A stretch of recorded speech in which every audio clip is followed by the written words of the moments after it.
Hi friends, அனைவருக்கும் வணக்கம். Welcome to அன்னமகரம் kitchen friends. நம்ம இன்றைக்கி ஹெல்த்தியாக கோதுமை மாவு வச்சு சமோசா ரெசிபி குழந்தைங்களுக்கு பிடிச்ச மாதிரி எப்படி செய்யலாம்னு பார்க்கலாம் வாங்க.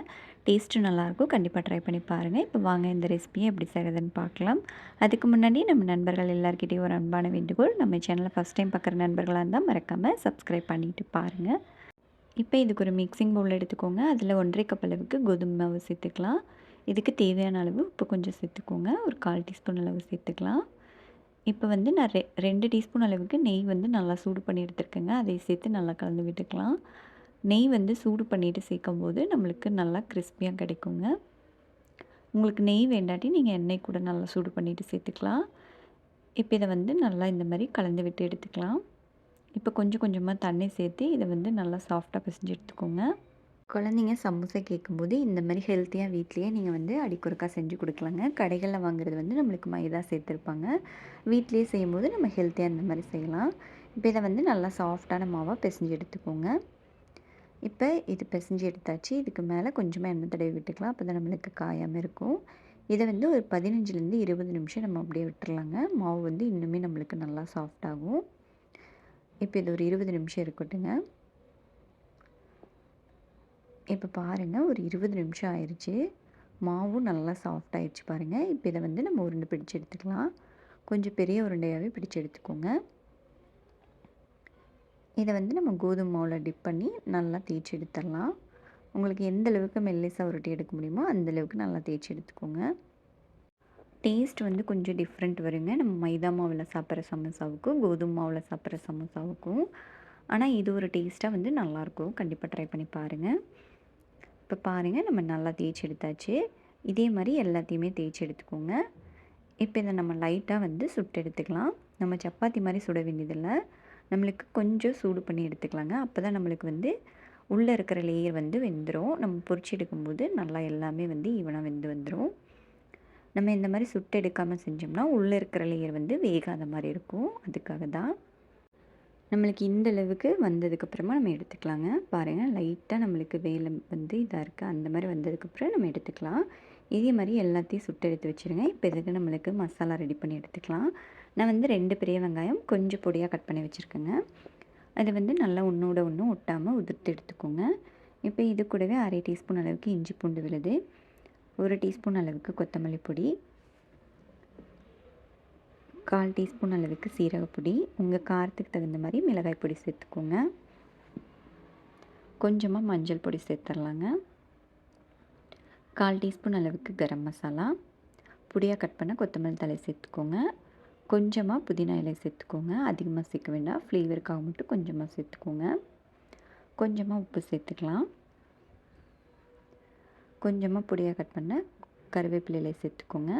உங்கள் காரத்துக்கு தகுந்த மாதிரி பச்சை மிளகாய் கட் பண்ணி சேர்த்துக்கோங்க. இப்போ இது எல்லாத்தையும் நல்லா கலந்து எடுத்துக்கலாம். நீங்கள் வந்து இந்த மாதிரி பச்சையாக சேர்க்க விருப்பமில்லை அப்படின்னா நீங்கள் வந்து இதை கொஞ்சம் வதக்கிட்டு கூட சேர்த்துக்கலாங்க. இதே மசாலா எல்லாமே சேர்த்து நல்லா வதக்கிட்டு நீங்கள் வந்து சேர்த்துக்கலாம்.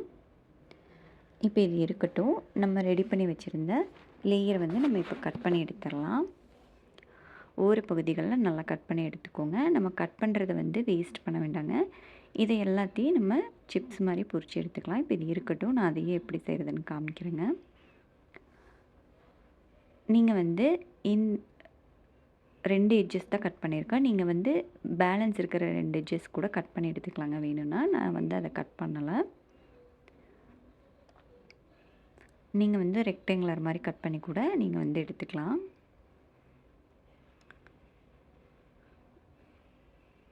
இப்போ எல்லாத்தையும் ஒரே ஈவனாக கட் பண்ணிக்கோங்க. அப்போ தான் நம்மளுக்கு வந்து ஒரே மாதிரி இருக்கும். இந்த மாதிரி சின்ன சின்னதாக கட் பண்ணிக்கோங்க. நம்ம எடுத்து வச்சுருந்த பேலன்ஸ் இருக்கிறத. இப்போ இது எல்லாத்தையும் சேர்த்து நம்ம வந்து பொரிச்சு எடுத்துக்கலாங்க. இப்போ இது இருக்கட்டும். இப்போ நம்ம ஒரு சின்ன பவுலில் 1 டீஸ்பூன் அளவுக்கு மைதா எடுத்துருக்கேங்க. கொஞ்சமாக தண்ணி சேர்த்து இதை வந்து ஒரு திக்கான பேஸ்ட்டாக வந்து நம்ம கரைச்சி எடுத்துக்கலாம்.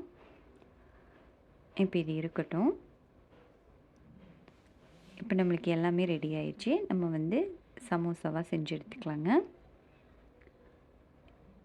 இப்போ இதில் காமிக்கிற மாதிரி நீங்கள் வந்து சமோசா வந்து ரெடி பண்ணி எடுத்துக்கலாம். உங்களுக்கு ட்ரையாங்கிள் வர மாதிரி நீங்கள் வந்து சுற்றி எடுத்துக்கோங்க. பேலன்ஸ் இருக்கிறத இந்த மாதிரி திருப்பி எடுத்துட்டிங்கன்னா நம்மளுக்கு ஈஸியாக வந்து சமோசா மாதிரி வந்துடும். பிரிஞ்சு வராமல் இருக்கிறதுக்கு தாங்க நம்மளுக்கு இந்த மைதா பேஸ்ட் வந்து நம்ம ரெடி பண்ணி எடுத்துருக்கோம். அதை வந்து ஓரப்பகுதிகளில் வச்சு நல்லா அழுத்தி விட்டுக்கோங்க. இப்போ உங்களுக்கு தேவையான அளவுக்கு நம்ம வந்து மசாலாவை எடுத்து உள்ளே வந்து ஸ்டஃப் பண்ணிக்கலாம்.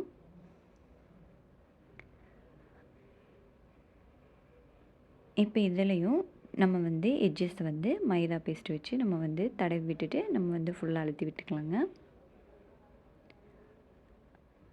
நீங்கள் வந்து ரெக்டாங்குலர் மாதிரி கட் பண்ணிங்கன்னா உங்களுக்கு வந்து கரெக்டாக வரும். நான் வந்து கட் பண்ணாதங்காட்டி கொஞ்சம் எக்ஸஸாக இருக்கிறத வந்து எல்லா பக்கமும் மடித்து விட்டுக்கலாங்க.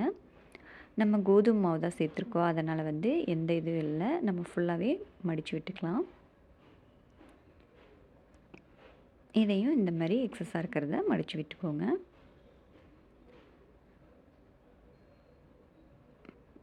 பாருங்கள், நம்மளுக்கு சமோசா வந்து ரெடி ஆயிடுச்சு. இதை வந்து பொரிச்சு எடுக்க வேண்டியது தான். இதே மாதிரி எல்லாத்தையும் செஞ்சுட்டு அதுக்கப்புறமா நம்ம வந்து பொரிச்சு எடுத்துக்கலாங்க.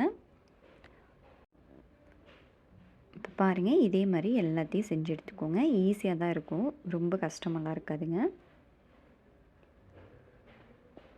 இப்போ நம்ம எடுத்த குவான்டிட்டியில் பார்த்திங்கன்னா 12 சமோசா வந்து நம்மளுக்கு கிடைக்கும். உங்களுக்கு அதிகமாக வேணும்னா நீங்கள் வந்து குவான்டிட்டியை அப்படியே டபுள் பண்ணிக்கோங்க. அப்படி நீங்கள் உங்களுக்கு எக்ஸஸாக இருக்கிறத இந்த மாதிரி மடித்து விட வேண்டாம் அப்படின்னா நீங்கள் இந்த மாதிரி கட் பண்ணி கூட விட்டுக்கலாம். கட் பண்ணிவிட்டு அந்த இடத்துல மைதா பேஸ்ட் அப்ளை பண்ணி நல்லா அழுத்தி விட்டுட்டிங்கன்னா நம்மளுக்கு வந்து ரெடி ஆயிரும். இப்போ இதை நம்ம பொரிச்சு எடுக்கிறதுக்கு முன்னாடி அந்த சின்ன சின்ன பீசஸ் கட் பண்ணி வச்சுருந்தோம் இல்லைங்களா, அதை வந்து நம்ம பொரிச்சு எடுத்துடலாம். இதையும் நம்ம வேஸ்ட் பண்ணாத மாதிரி இருக்கும். இதுவும் டேஸ்ட் வந்து நல்லாயிருக்குங்க. இது கூடயும் வந்து நம்ம சில மசாலா சேர்த்து சாப்பிடும்போது நல்லாயிருக்கும். இப்போ நம்மளுக்கு வந்து டக்குன்னு ஒரு சிப்ஸ் ரெடி ஆயிடுச்சு. இது இருக்கட்டும், நம்ம அதுக்குள்ளே வந்து சமோசாவையும் போட்டு பொரிச்சு எடுத்துடலாம். மீடியம் ஃப்ளேமில் வச்சு நல்லா பொரிச்சு எடுத்துக்கோங்க. நல்லா 2 சைடும் வெந்து நல்லா கலர் மாதிரி வந்ததுக்கப்புறமா இதை வந்து நம்ம எடுத்துடலாம். எண்ணெயோட சலசலப்பு வந்து நல்லா அடங்கினதுக்கப்புறமா நீங்கள் வந்து இதை எடுத்துக்கோங்க. பாருங்கள், நல்லா கலர் மாதிரி வந்துருச்சு. இதை வந்து நம்ம இப்போ எடுத்துடலாம். இதே மாதிரி எல்லாத்தையும் பொரிச்சு எடுத்துக்கோங்க. இப்போ நம்ம பொரிச்சு எடுத்த அந்த குட்டி குட்டி பீசஸ் கூட நம்ம வந்து சில மசாலா சேர்த்துக்கலாங்க. 1/4 டீஸ்பூன் அளவுக்கு சாட் மசாலா சேர்த்துக்கோங்க. கொஞ்சமாக உப்பு சேர்த்துக்கோங்க. ஆல்ரெடி நம்ம மாவுலேயே உப்பு சேர்த்துருக்கோம், பார்த்துட்டு சேர்த்துக்கோங்க. உங்கள் காரத்துக்கு தகுந்த மாதிரி மிளகாய் பொடி சேர்த்து இதை நல்லா கலந்து விட்டுட்டு நம்ம சாப்பிட்லாம். டேஸ்ட்டு நல்லாயிருக்கும், வேஸ்ட் ஆகாமல் இருக்கும். கண்டிப்பாக ட்ரை பண்ணி பாருங்கள். இந்த ரெசிபியை செஞ்சு பார்த்துட்டு எப்படி இருந்துச்சுன்னு உங்கள் கமெண்ட்ஸை மறக்காமல் கமெண்ட் செக்ஷனில் சொல்லுங்கள். இந்த வீடியோ பிடிச்சிருந்தா நம்ம சேனல் லைக் பண்ணி சப்ஸ்கிரைப் பண்ணிக்கோங்க. உங்கள் ஃப்ரெண்ட்ஸ் அண்ட் ஃபேமிலி மெம்பர்ஸ்க்கும் ஷேர் பண்ணுங்கள். வீடியோ பார்த்த அனைவருக்கும் நன்றி.